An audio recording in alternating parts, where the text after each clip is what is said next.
Page আসছে? Yes, sir. Yes, sir. আচ্ছা, thank you.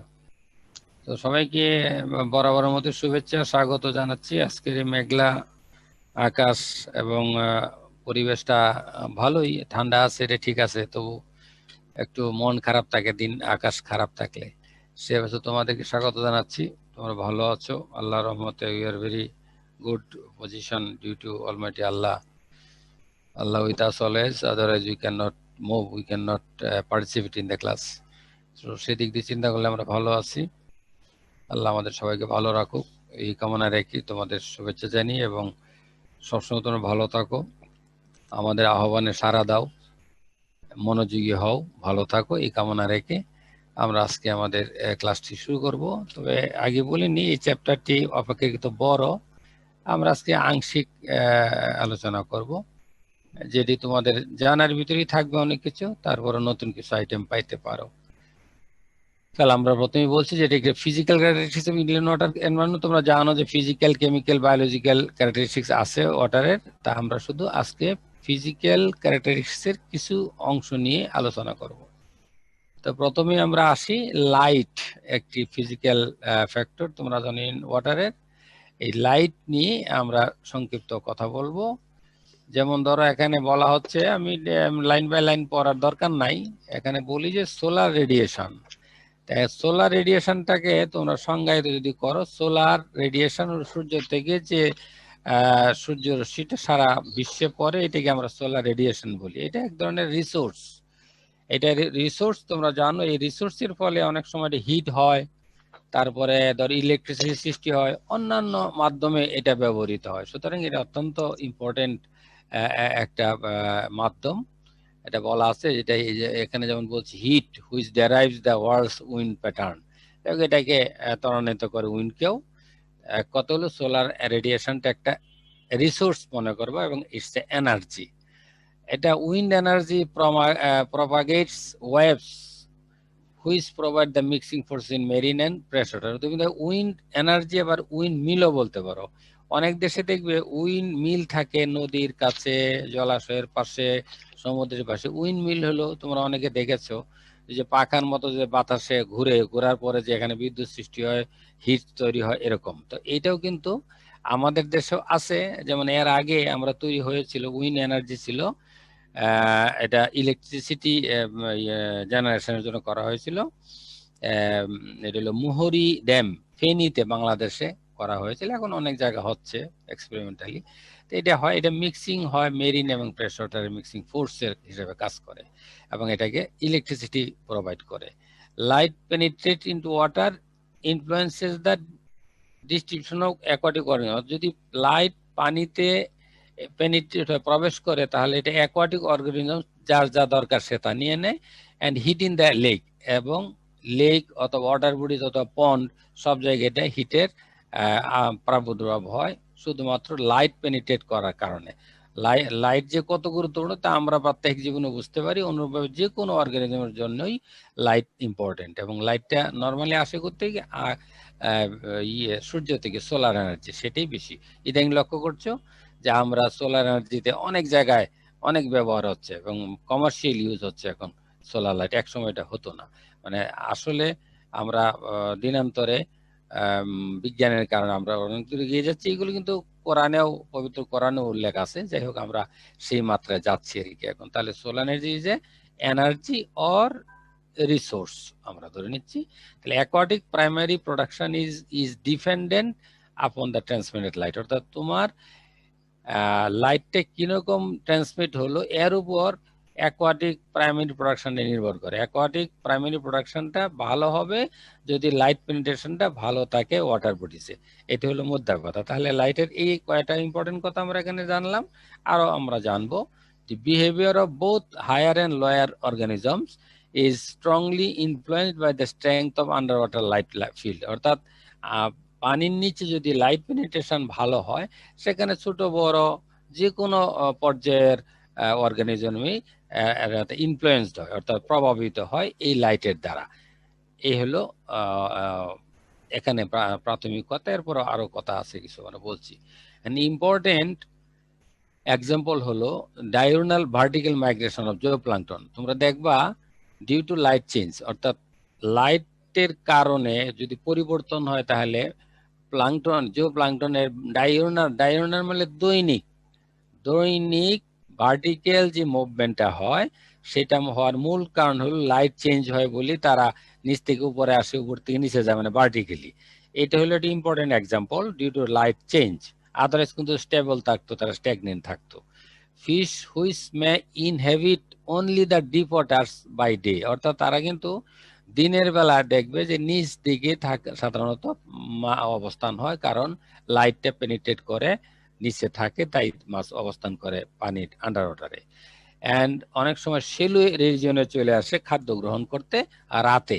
তাহলে দিনে অবস্থান হয় সাধারণত ডিপের দিকে যায়, আর রাতে দেখবে মাছ ভেসে উঠে উপর দিকে আসে, মানে কম পানি এলাকায় চলে আসে খাদ্য গ্রহণের জন্য, যেহেতু দেখা যায় না, এবং নিরাপত্তাও তারা নিশ্চিত হওয়ার জন্যই খুঁজে। কিন্তু আসলে তখনই অনিরাপদ অবস্থায় থাকে। অনেকে দেখবে যারা ইয়ে করে, ধরো হান্টিং করে বিভিন্ন ফিশ, তার রাতের লাইট দিয়ে দেখবে যে মাছ ধরে, অর্থাৎ তার মাছগুলো উপরে চলে আসে। তখন কিন্তু এটা আবার তাদের জন্য নিরাপদও নয়, কিন্তু আসলে তারা তো আসে খাদ্য গ্রহণ করতে, তখনই তারা ধরা পড়ে। যাই হোক, এরকম। তাহলে এই লাইটের যে কি ইম্পর্টেন্ট এটা আমরা এক নজরে দেখলাম।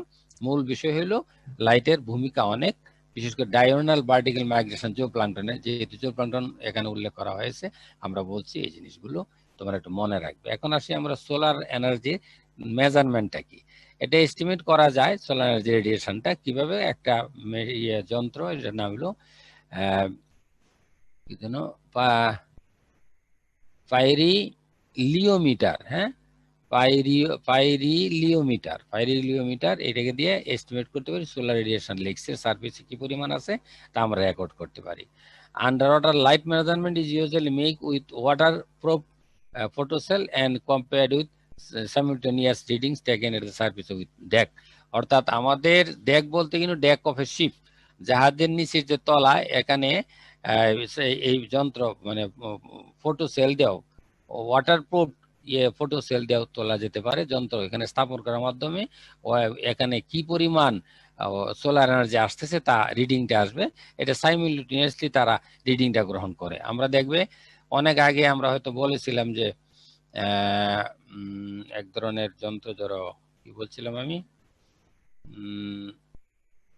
হয়তো বলে গেলাম, ইকোসিস্টেমের কথা আমি এই মুহূর্তে মনে করতে পারছি না। যাই হোক, আমরা যে মাছের অবস্থান আমরা নির্ণয় করি, কথাটি তোমাদের মনে আছে? বলো তো, একটা কথা মনে করে, আমি ভুলে গেছি কি নামটা, মাছের অবস্থান ভার্টিক্যালি হরিজন্টালি আমরা দেখতে পারি না, কি টার্মটা মনে আছে? আমি তো মুহূর্তে ভুলে যাই, বয়স হয়েছে বলতে। তোমার তো বলার কথা না, একজন বলো, বলো। মনে নাই? কারোর মনে নেই, ঠিক আছে, থাক, ও পরে যদি মনে হয় আমি তখন বলবো। তাহলে এটা হলো একটা যন্ত্রের মাধ্যমে বোঝা যায় এটার কোন জায়গায় কি ধরনের সার্ভিসে আমাদের সোলার এনার্জিটা কত কি পরিমাণ আছে তা মাপার যন্ত্রটা স্থাপিত হয় জাহাজের নিচে। আরেকটি কথা তোমরা এর আগেও জেনেছো, সেটা simple inexpensive device which quickly measures the transparency of a lake is the সেকি ডিস্ক। এই সেকি ডিস্ক দিয়ে আমরা ট্রান্সপারেন্সি মাপতে পারি।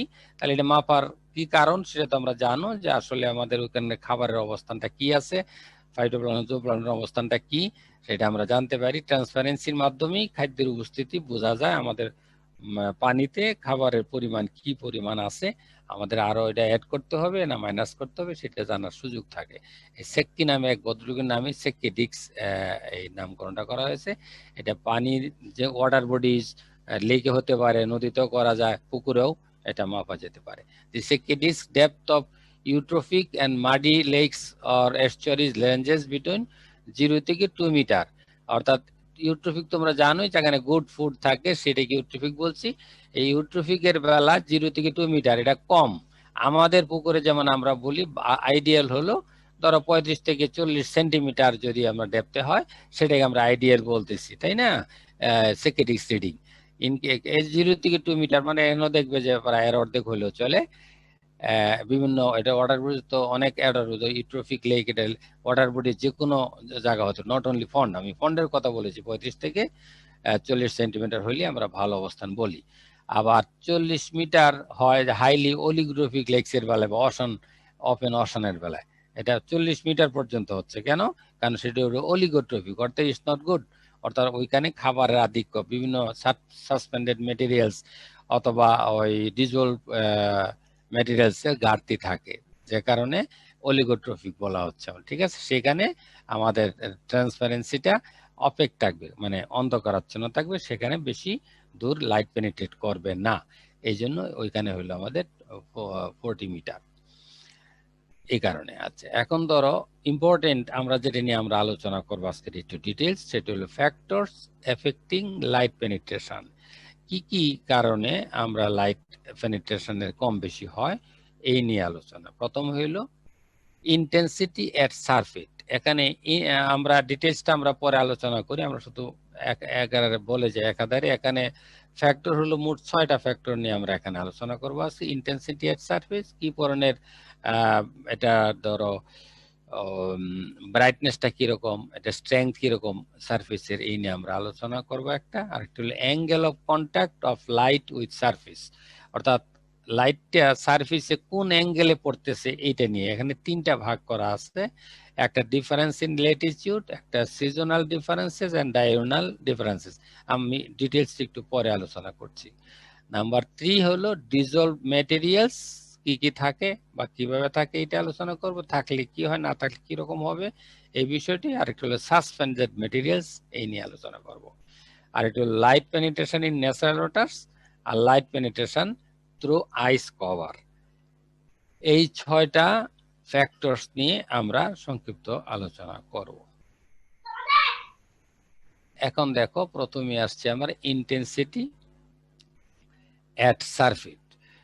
ইন্টেন্সিটি হলো ব্রাইটনেসটা সারফেসে কি পরিমাণ থাকে, ইলুমিনেশনটা কি রকম হয়, এটা নিয়ে আমাদের আলোচনা। তুমি দেখো, দি ইন্টেন্সিটি অফ ইলুমিনেশন মানে প্রজ্বলন, মানে কিরকম উজ্জ্বল হয় এট the surface of water varies with a number of circumstance. বিভিন্ন কারণে এই উজ্জ্বলতা ইন্টেন্সিটিটা কম বেশি হয়। কারণটা কি? সাসেস ডিগ্রি অফ ক্লাউডিনেস, মানে আকাশ কিরকম, যেমন আজকের অবস্থা ধরো ক্লাউডি, তাই না? এটার মতো হইলে একরকম থাকবে পানির স্বচ্ছতা। আর হলো ক্লিননেস অফ স্কাই, স্কাই যদি পরিষ্কার থাকে, আকাশে রোদ পরিচ্ছন্ন থাকে, সেক্ষেত্রে একরকম হবে। প্রেজেন্স অফ ফগ, অর্থাৎ ফগ তোমরা ধরো কুয়াশার উপস্থিতি কিরকম থাকলে সেটা একরকম হবে। স্মোক থাকলে ওরকম, এটার কাছাকাছি ধোয়াচ্ছন্ন। Dust or other occasional features of atmospheric condition. Time of day, মানে দিনের কোন সময়, সকালে, দুপুরে, বিকালে, রাতে, এক এক সময় এক এক রকমের হবে ইন্টেন্সিটি অফ সার্ভিসের। And season of the year, কোন সিজন, বর্ষা একরকম, গ্রীষ্ম একরকম, তাই না? বিভিন্ন সময়ে আলাদা আলাদা সারফেসের ইন্টেন্সিটি হবে নানান কারণে। এই ফ্যাক্টরগুলোর সাথে ইন্টেন্সিটি এট সারফেস জড়িত। আর ইন্টেন্সিটি অফ সারফেসের কারণে পেনিট্রেশন অফ লাইটের কম বেশি হবে, তাই না? এটি হলো আমি এক কথা বলতে চাচ্ছি যে ইন্টেন্সিটি এট সারফেস। এখানে ইন্টেন্সিটি বলতে হলো ব্রাইটনেস অফ সারফেস, এটা স্বচ্ছতা কিরকম, আর লাইটটা পেনিট্রেট করার মতো ভালো অবস্থা আছে কিনা, এই সহনশীল অবস্থা আছে কিনা, এটা জানার জন্য হলো ইন্টেন্সিটি অফ সারফেসটা আমার জানা দরকার। এইগুলো একটা বিষয়। আর এটা হলো angle of contact of light with surface, মানে কোন অ্যাঙ্গেলে লাইটটা পড়তেছে পানির উপরে, এটি একটি ইম্পর্টেন্ট বিষয় পেনিট্রেশনের বেলায়, লাইট পেনিট্রেট করার ক্ষেত্রে। যেমন এখানে অত্যন্ত ইম্পর্টেন্ট একটি কথা তোমাদের জানা দরকার, যে greatest penetration in a body of water would result from a zenith sun. এখানে হলো এটাই সবচেয়ে ভালো একটা সময় যখন পেনিট্রেট করে, কখন? জিনেত। এই জিনেত টার্মটা হলো মাথার উপরে যখন সূর্য থাকে, এটাকে জিনেত বলা হয়, ঠিক আছে? মাথার উপরে যখন সূর্য থাকে, তাহলে এটা দিনের দুপুর বেলা থাকে, নোন টাইমে, তাই না? তাহলে এই সময়টা সবচেয়ে ইম্পর্টেন্ট পেনিট্রেট করার জন্য পানিতে সূর্যালোক। কথা কি আমি বোঝাতে পেরেছি? The greatest penetration in a body of water would result from a zenith sun. তাহলে এই সময়টাকে আমরা সবসময় গুরুত্ব দেব। দুপুর বেলায় আমরা জেনে নিব যে তখন একটু ভালোভাবে পানিতে সূর্য রশ্মিটা পেনিট্রেট করতে পারে, প্রবেশ করতে পারে। In general, when light waves encounter the surface of water, a part of light will be reflected. মানে যখন পানিতে সূর্য পড়ে বা সূর্য রশ্মি পড়ে তখন কিছুটা লাইট পানি রিফ্লেক্ট করে, প্রতিফলিত হয়, আরেকটি অংশ পানিতে ঢুকে যায়। আরেকটি অংশ যে পানিতে ঢুকে এটা বা রিফ্র্যাক্টেড হয়। রিফ্র্যাক্টেড বলতে এখানে আমরা বলবো যেমন চেঞ্জ অফ ডিরেকশন। কেন চেঞ্জ করে? মনে করো যে পানির নিচে দুইটা লেয়ার, একটা কম ইন্টেন্সিটি কম, একটু বেশি, তাহলে সে যেদিকে ইন্টেন্সিটি কম সেদিকে সে যেতে পারবে না, যেখানে লাইট বেশি পেনিট্রেট করবে সেদিকে সে যাবে, অর্থাৎ তখনই তার লাইটটা ডিরেকশনটা চেঞ্জ করবে। ডিরেকশন চেঞ্জটাকে বলে রিফ্র্যাক্টেড। হচ্ছে যেখানে বাধাপ্রাপ্ত অপেক হবে অন্ধকারের জন্য সেদিকে লাইটটা প্রবেশ করতে পারবে না, যেদিকে স্বচ্ছ থাকবে সেদিকে ঢুকবে। এই যে তার অবস্থানটা ভিতরে পানির নিচে যাওয়ার পরেও সে দিক পরিবর্তন করে ফেললো, এটাকে বলবো রিফ্র্যাক্টেড। মানে রিফ্লেকশন আর রিফ্লেক্টেড দুটো দুই কথাটা, প্রতিফলিত হওয়া আর হলো দিক পরিবর্তন করা, এখানে দুইটা টার্ম এখানে আছে। এরপরে এটির ভিতরে আরেকটি আছে যে ডিফারেন্সেস ইন ল্যাটিটিউড। এটি একটু ভাবনার বিষয়। ল্যাটিটিউড তোমরা জানো, এগুলো আমরা অক্ষাংশ বলি। এখন ডিগ্রি অফ ল্যাটিটিউড বলি, যে Latitude determines the relation of lake surface to the general incidence of light from the sun. এখানে দেখো যে এখন আমরা বলতেছি যে Latitude determines the relation of lake surface general incidence of light. লাইটের সান থেকে লাইটের এখানে ইনসিডেন্টের বাংলাটা হবে মানে কি পরিমাণে আসছে সেটাই। ইনসিডেন্ট হলো ব্যাপ্তিটা কিরকম, মানে কি পরিমাণে লাইট আসছে এইটাই নির্ভর করতেছে ল্যাটিটিউড, কোন এলাকা থেকে আসছে। দি মোর remote a lake is from the equatorial region, the greater the departure of the sun's rays from the vertical। অর্থাৎ ইকুয়েটোরিয়াল রিজন থেকে যদি দূরে হয়, লেক যদি দূরে হয়, তখন আমাদের সান রেজটাও তত দূরত্ব মনে হবে। কেন? ইকুয়েটোরিয়াল রিজন হলো যে নিরক্ষীয় অঞ্চল, যেটা বিষুবরেখা, সেই এলাকা হাইড্রোজেনের কনসেন্ট্রেশনটা কম থাকে ওই এলাকায়। তাহলে তুমি দেখো যে নিরক্ষীয় অঞ্চল থেকে যত দূরে হবে তখন সেখানে তত রেডা কম যাবে ভার্টিক্যালি। মানে ভার্টিক্যালি বলছি, আমরা জানোই যে উপর থেকে নিচ পর্যন্ত, নিচ দিকে এটা কম যাবে। আরেকটি ব্যাপার এখানে পরে আসতেছে, সেটা হলো সিজনাল ডিফারেন্সেস। এটি হলো ইনসিডেন্স অফ লাইট, অর্থাৎ ব্যাপ্তিটা লাইটের কিরকম হয় ফ্রম দ্য সান, সান থেকে কি পরিমাণে লাইট পড়বে at the lake surface. Lake surface is angular. Angle হলো কৌণিক, অর্থাৎ এক কোণ হতে পারে, বহু কোণ হতে পারে, and varies with seasonal changes except the tropical region। Tropical reason ব্যতীত এই ঘটনা ঘটতে পারে, কৌণিক বিশ্লেষণে কৌণিকভাবে লাইটে পেনিট্রেট হতে পারে। একটা হলো region between tropic of Cancer 23 degree থেকে 28 নর্থ ল্যাটিটিউডে, আর এটা ট্রপিক অফ সেন্সারকে আমরা আবার বলতে পারি কর্কট ক্রান্তি বা উত্তরায়ণ। উত্তরায়ণটা হলো কি নর্থ, যেটি বলছি এটা সামার, এটা হলো সামার রিজন বলি। আর ট্রপিক অফ ক্যাপ্রিকর্ন এটা হলো আমরা বলি দক্ষিণায়ন, অর্থাৎ এটাকে বলি মকর ক্রান্তি। আর এটা হলো কর্কট ক্রান্তি, এটা হলো মকর ক্রান্তি, এটা হলো দক্ষিণায়ন বলি, অর্থাৎ উইন্টার রিজিয়ন। এইভাবে সিজনাল চেঞ্জ দেওয়া হয় ডিউ টু আমাদের রিজিয়নটা হলো কি যে ট্রপিক অফ সেন্সার হতে পারে আর ট্রপিক অফ ক্যাপ্রিকর্ন CORN কিন্তু হতে পারে। তাহলে দুইটা, একটা হলো মকর ক্রান্তি, তোমরা নাম শুনছো, আর একটা কর্কট। কর্কটটা হলো উত্তরায়ণ অর্থাৎ সামার রিজিয়ন হবে, আর মকর ক্রান্তি হলো দক্ষিণায়ন, হলো এটা উইন্টার রিজিয়ন। আরেকটি হলো ডায়াগোনাল ডিফারেন্সেস। এটা angle of contact of light rays increases কোন দিকে হয়? In an east west plane, অর্থাৎ ইস্ট ওয়েস্টের দিকে। প্লেন বলতে এটা আমরা বলছি যে তলাই, সমতলের থেকে বলা হচ্ছে, সমতল থেকে এটা আমরা মিনিং করি। এটা 0 থেকে 90 ডিগ্রি হতে পারে angle of contact of light. Diagonal মানে দৈনিক তার পরিবর্তন, ডায়াগোনাল মানে হলো ডেইলি ডিফারেন্সটা থেকে, এটা 0 থেকে 90, তার মানে এর ডিফারেন্স হতেই পারে। Angle of contact of light rays increases as in an east west plane from 0 থেকে 90 degree. and then declines to 0 in the evening, অর্থাৎ দিনের বেলা 0 থেকে 90, রাতের 0 তে চলে আসবে। The angle of contact of light with the water surface is constantly changing during the day, অর্থাৎ দিনে এটা অনেক পরিবর্তন হবে, সবসময় পরিবর্তন হবে অ্যাঙ্গেল, কিন্তু সবচেয়ে লক্ষ্য হলো একটাই, সেটা হলো অ্যাপ্রোচ হলো জিনেথ এট নোন, অর্থাৎ nearest zenith, approach to the zenith at noon. আমরা আগে বলেছিলাম যে সূর্যের রশ্মি যখন মাথার উপরে থাকে দুপুর বেলা, সেটাকেই আমরা গুরুত্ব দিচ্ছি বেশি, তাই সবসময় পরিবর্তন হয়, তবে দুপুর বেলায় মাথার উপরে থাকে এটি, এবং এটার গুরুত্ব বহন করে। এটি হলো ডায়রেনাল ডিফারেন্সেস, বিভিন্ন সময় দিনে হয়, এটি হলো ডিফারেন্স। এরপরে আমরা আসি নাম্বার 3। 3 নম্বর হলো ডিজলভড ম্যাটেরিয়ালস। এটা natural waters differ from pure water in the way in which they absorb light. এটা ন্যাচারাল ওয়াটারের কিছু ডিফারেন্স আছে, এটা আমরা আলোচনা করছি।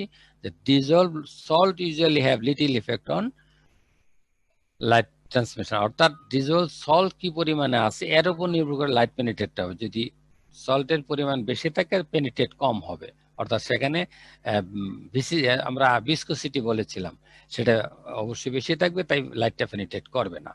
Differences in light transmission between ordinary hard water and soft water lakes are apparently minimal, অর্থাৎ এটা হলো যে আমরা লাইট পেনিট্রেশন কোথায় কেমন করবে। একটা ধর হার্ড ওয়াটার, যেখানে সল্টের পরিমাণ বেশি থাকবে, সেটাকে আমরা হার্ড ওয়াটার বলবো। আর যেমন ধরো সমুদ্রের পানি। আবার সফট ওয়াটার হলো লেকস বা পন্ডের হতে পারে, সেটা হলো সফট ওয়াটার, হলো সুইট ওয়াটার। তাহলে এখানে কম বেশি হবে ডিউ টু সল্ট, যেমন এখানে বেশি, আমাদের সুইট ওয়াটারে থাকবে কম পেনিট্রেশনের ক্ষেত্রে। এইটা ডিজল ওয়াটারের চারিত্রিক গুণাবলী। এখানে তুমি দুইটা টার্ম মনে রাখবে, একটা হলো হার্ড ওয়াটার আর একটা হলো সফট ওয়াটার। হার্ড ওয়াটার হলো যেখানে কন্টেন্ট অফ সল্ট থাকবে, এটাকে বলি hard water. Water that contain salts যদি আমরা বলি, এটাকে বলবো হার্ড ওয়াটার। আর সফট ওয়াটার তো জানো, এটা হলো মিষ্টি পানি যেটাকে বলছি সেই। এখন অ্যাঙ্গুলার আগে বলেছিলাম যে এক বা একাধিক কৌণিক, যেটাকে কোণ আছে বলে আগে বলছিলাম, কোণ আছে, এটা এই আলোচনা আগে আমরা করেছি। এরপরে আছে সাসপেন্ডেড ম্যাটেরিয়ালস। এটি তোমরা ইতিমধ্যে জানার বিষয়, যে fine materials in suspension, organic ও inorganic, tend to screen out light. এটা স্ক্রিন আউট লাইটটা বাধা সৃষ্টি করে যদি সাসপেনশন বেশি থাকে, আর যদি কম থাকে সেখানে পেনিট্রেট বেশি করবে। In general, the more suspended matter in water and the more completely is light shut up করে দেবে, মানে বন্ধ হয়ে যাবে, মানে বাধা সৃষ্টি করবে যদি সাসপেন্ডেড মেটেরিয়াল বেশি থাকে। এটা হলো সাসপেন্ডেড মেটেরিয়াল কিছু খারাপ দিক। ভালো দিকও আছে, পুকুরে সাসপেন্ডেড মেটেরিয়াল বেশি থাকলে, সেগুলো যদি খাবারের আধিক্য থাকে, সেটা হলো অ্যানাদার মিটার। এখন কি ধরনের বিষয়, সেটার উপর নির্ভর করেই আমাদের এখানে সিদ্ধান্ত হবে যে কোন সাসপেন্ডেড ম্যাটেরিয়ালটা ভালো বা খারাপ। লাইট পেনিট্রেট করার ক্ষেত্রে সব ধরনের সাসপেন্ডেড ম্যাটেরিয়ালই বিপক্ষে যাবে, শাট আউট করে দিবে, লাইটটাকে বাধা দিবে। Light penetration in natural waters. এখন ধরো বিভি হলো এক ভদ্রলোক, উনি হলো ন্যাচারালিস্ট ছিলেন একজন। উনি এটার উপরে, এটা হলো ইউএস ন্যাচারালিস্ট, একজন রাইটার। উনি বলেছেন যে রেফার করছে যে দিস, একটা মিনিট একটু ডিস্টার্ব করবে, এটাকে সরাই দেই।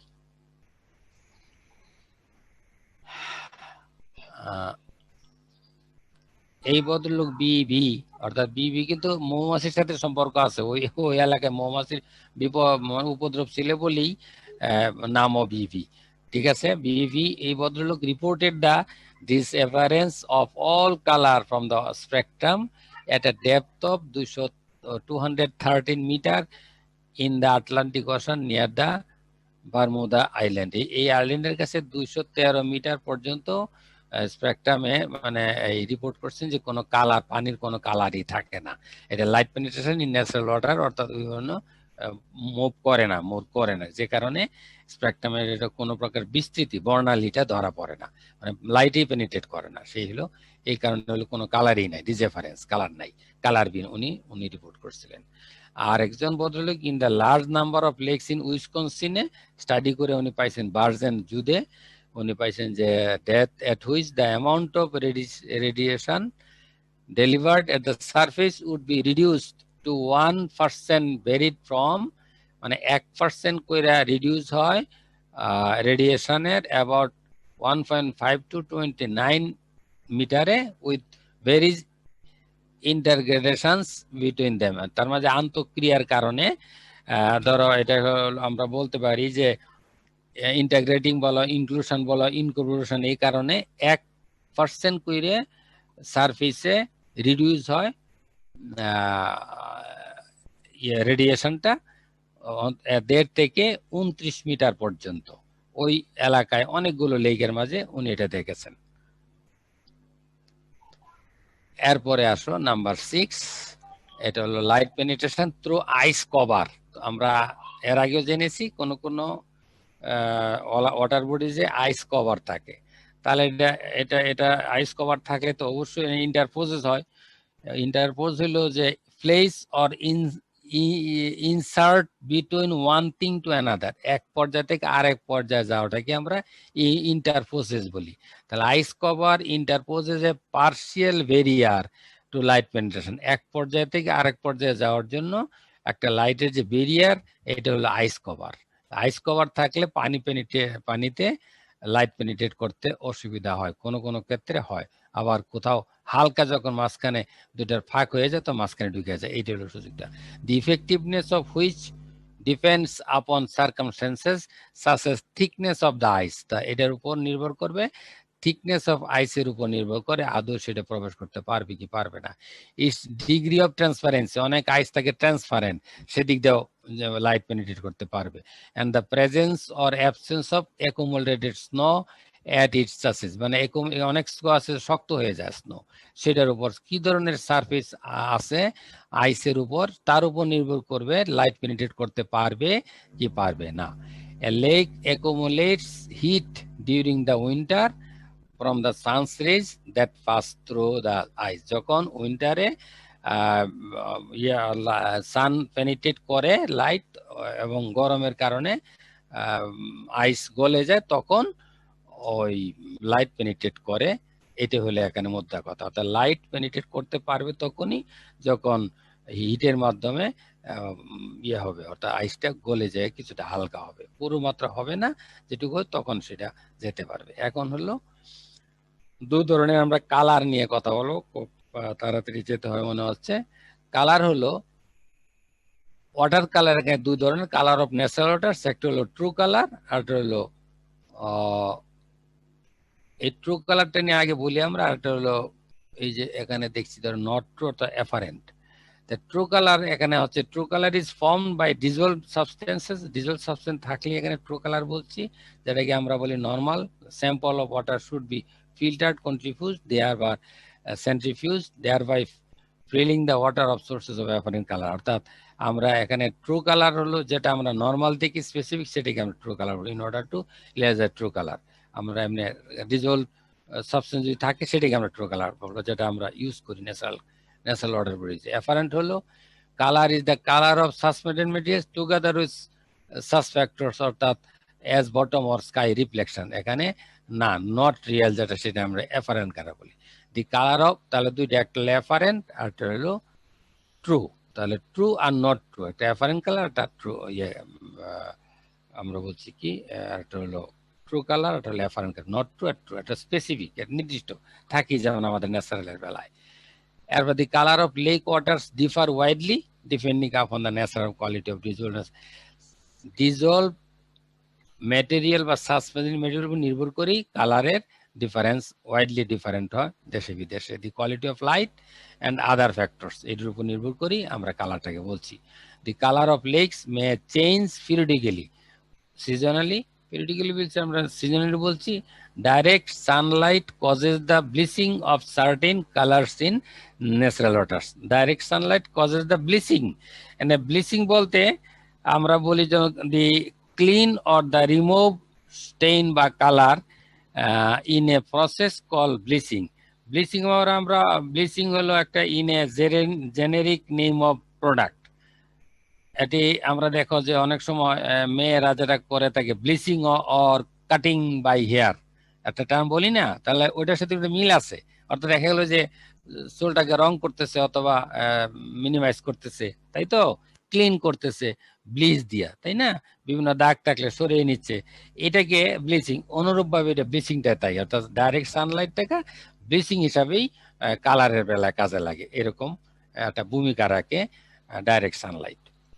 এখন আসো ইম্পর্টেন্ট কথাটা দিয়ে আমরা শেষ করবো আশা করি। এখন তো water colour of lakes and their causes, কি কালারটা কেন হচ্ছে এবং এর কারণটা কি। যে ব্লু আর গ্রিন, এটা অলিগোট্রপিক লেকের বেলা হয়, লেস প্রোডাক্টিভের বেলা এটা ব্লু আর গ্রিন হবে। ডার্ক গ্রিনিশ হবে bloom of blue green algae যদি থাকে তাহলে ডার্ক গ্রিনিশ হচ্ছে। Yellows or yellow brown or brownish হচ্ছে, যখন ব্লুম অফ ডায়াটম যখন বেশি থাকে, এই ফাইটোপ্লাঙ্কটন যখন বেশি থাকে, তখন আমরা এটাকে বলতেছি yellowish or yellow brown or brownish. আর রেড হবে কখন, যে সার্টিন মাইক্রো ক্রাস্টেসিয়ান যে প্লাঙ্কটন যখন বেশি থাকে তখন রেড হবে। আর ব্রিক রেড, যেটা যে ইটের কালার হবে কখন, surface Bloom of euglena species, যখন তোমরা দেখবে যে অনেক সময় পানির উপরেই একটা শ্যাওলা পরে যেটা লালচে দেখা যায়, এটাকে আমরা ব্ল্যাক রিড কালার বলি, সমুদ্র পরে অন্যান্য ওয়াটার বডিজ পরে। গ্রিন আর ইয়েলো ব্রাউন হচ্ছে হিউমাস। এখানে হিউমাসটা আমরা বলবো পার্সিয়ালি ডিকম্পোজড অর্গানিক ম্যাটার, এটাকে আমরা হিউমাস বলি।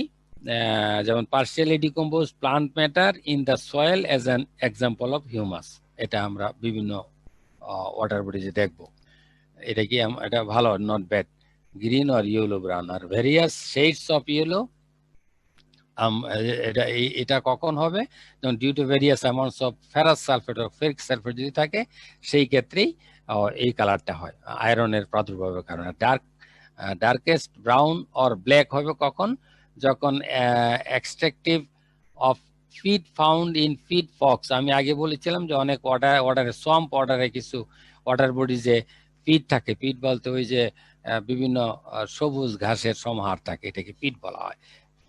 এটাকে বক্স, ফিড বক্স স্তূপাকারে থাকে, এটাকে তখন আমরা ডার্কেস্ট ব্রাউন বলি বা ব্ল্যাক হয়ে যাবে। আর গ্রিনিশ বলবো কখন, যখন ক্যালসিয়াম কার্বনেট থাকবে সাসপেন্ডেড কলোয়েডিয়াল অবস্থায়। আর ইয়েলো গ্রিন হবে, মাত্র 1 মিনিট আছে, ইয়েলো গ্রিন হবে যেমন ভলকানিক লেকের বেলা বলছে সালফার যখন থাকে বেশি কলোয়েডাল ফর্মে। আর রেড হবে ফেরিক হাইড্রোক্সাইড থাকার সময়। ইয়েলো হবে হাইলি প্রোডাক্টিভ যখন লেক হয় ইউট্রোফিক। আর ইয়েলো হবে একদম ব্লু ব্লু গ্রে ব্লু বা ব্রাউনটা ভালো, এটা যখন হাইলি প্রোডাক্টিভ হয়। আর ইয়েলো হবে due to turbidity of clay এই বেলায়। আর একটি বিষয় আছে মনে, এটা শেষ করে যাবো না, তোমরা নিজেরা দেখি নিও কালার অফ স্ট্রিমের বেলায়। এর পরবর্তীতে আমরা অন্য ক্লাস করবো, মনে হয় 1 মিনিট আছে। এটা colour of stream and their causes, অত্যন্ত সিম্পল, এটার সাথে অনেক ভেরিয়েশন, লেকের সাথে এটার মিল নাই।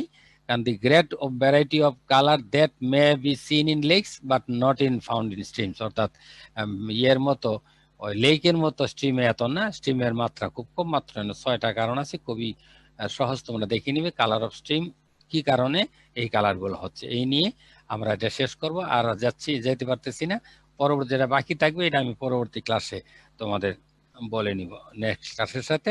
এই টার্বিডিটি আমি শুরু করব আগামী ক্লাসে। টার্বিডিটির আগে যে একটা স্লাইড বাকি আছে এই স্লাইডটা শেষ করব। সুতরাং যেহেতু 1 মিনিটের কম আছে, সবাইকে শুভেচ্ছা ও স্বাগত জানিয়ে আজকে তাড়াতাড়ি কথা বলছি, সরি ফর দ্যাট।